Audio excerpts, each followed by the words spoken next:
Is this new flagship too over the top? Some folks certainly think so. Since its introduction, the 2002 BMW 7 Series has received an unusual amount of criticism, not for its luxury or performance, but for its styling, or more accurately, part of its styling.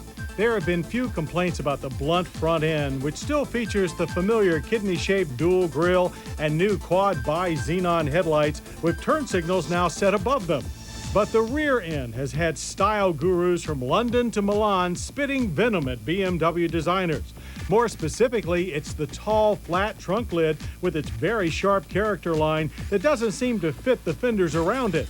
BMW defends the design as not only more daring, but substantially more aerodynamic and space efficient. Indeed, if cargo space is your priority, then the new car's huge 18 cubic foot trunk with new power-assisted lid lifts will make you overlook the look.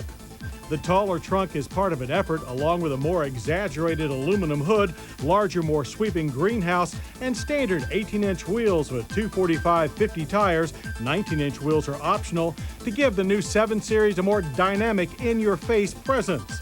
But there's so much more to the new 7 Series than just styling.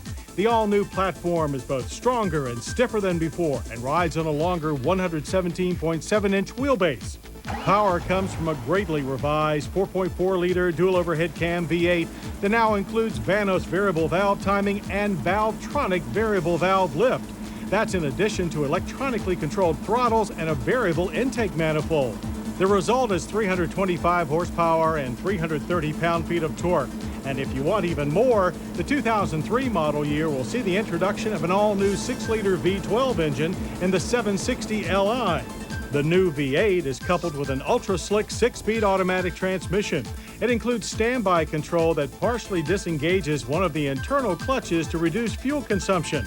The gear shift is now a very un-BMW-like stalk to the right of the wheel, with wheel buttons for manual gear changes.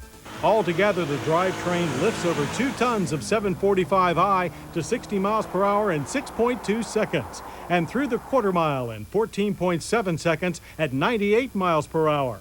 Off-idle throttle response is very abrupt, but once past that, the 745i rockets down the track in an exceptionally smooth and seamless rush of power. Now, getting so much car through the corners is the responsibility of a new all-aluminum suspension. The front consists of struts with double pivot lower arms. The rear is a 4-link design with twin-tube gas shocks. Self-leveling rear air suspension is optional. Pitch the Big 7 into a corner, and there's much less front plow than you would expect, as it tracks beautifully. Dynamic stability control keeps curves well in check. There is much less body roll as well, thanks to BMW's new active roll stabilization system. It's remarkably tight and responsive. But switch the DSC off, and we found the new 7 Series to have a tendency to oversteer near the limits.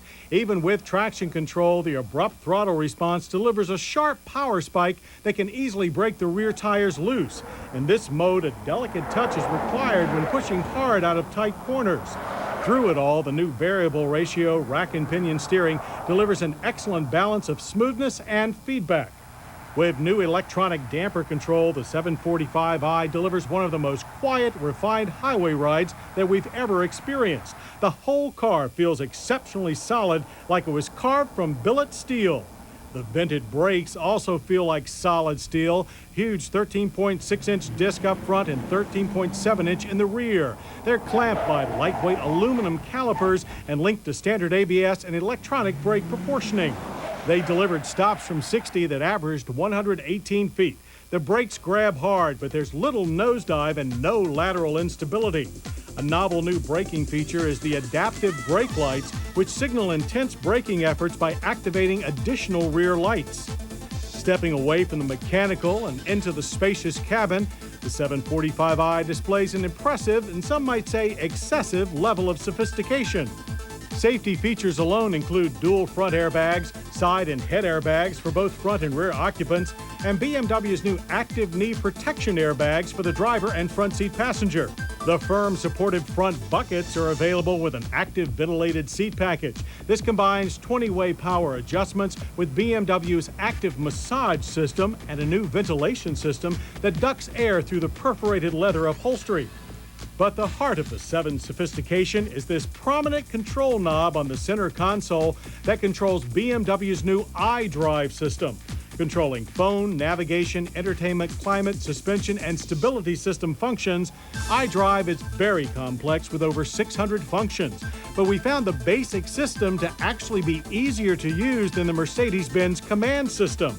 For the sake of safety, many of these functions can also be controlled by a second-generation voice input system. There are plenty of good old-fashioned luxury and convenience features as well, including plenty of wood trim, retractable sunshades, seat heaters, and even an available heated steering wheel. And of course, a huge rear cabin with available heat and comfort seat packages. And what does this all cost? Well, a lot, but less than you might think. The 2002 BMW 740i lists for $68,495. The long wheelbase 745 Li goes for $72,495. Big money, but it buys an incredible amount of luxury and technology, and lest we forget, an exceptionally capable driving machine as well. But capable or not, many of us wonder whether so much new style and technology is too much new style and technology. As to whether BMW's most conservative buyers will embrace this brave new world of Bavarian luxury car design, well, the jury is still out. But if they're as fond of BMWs as we are, the new 7 Series may not be such a big stretch after all.